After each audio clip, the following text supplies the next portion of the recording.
Good morning, Trinidad and Tobago. Once again, we are here outside City Gate in Port of Spain, reporting live the morning after a storm watch was discontinued.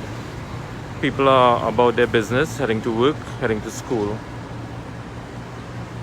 WASA is reporting several of its wastewater plants are down due to the overflowing rivers in several areas of the country, and TNTech has reported some power outages which they are dealing with at this moment. Here is Annabelle Brasnell from TNTech as she explains the situation at 6 a.m. this morning. As at 6 a.m. this morning, we have 5 areas out that are being dealt with: Williamsville, Orange Hill and Studley Park in Tobago, Sangre Chiquito and Mugdo in the east.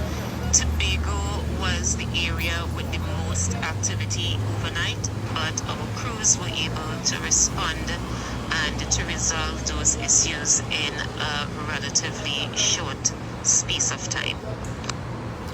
That was Miss Annabelle Brasnell from TNTech giving an update on the situation which affected TNTech as the crews are out restoring power to various areas.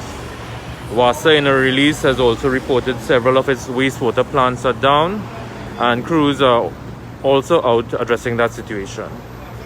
Here we are at City Gate in Port of Spain, where people are heading to work, students are heading to school. Last night at 11 o'clock, the Met Service discontinued a tropical storm warning which was in effect. Several businesses, schools and other places closed early yesterday to allow people to go home to prepare for the storm.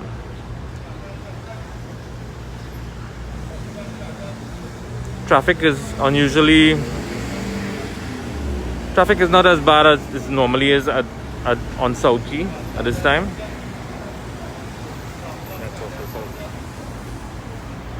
The Met Service is also saying that a yellow level tropical storm warning has been discontinued in its latest advisory as the storm has veered away from Trinidad and Tobago.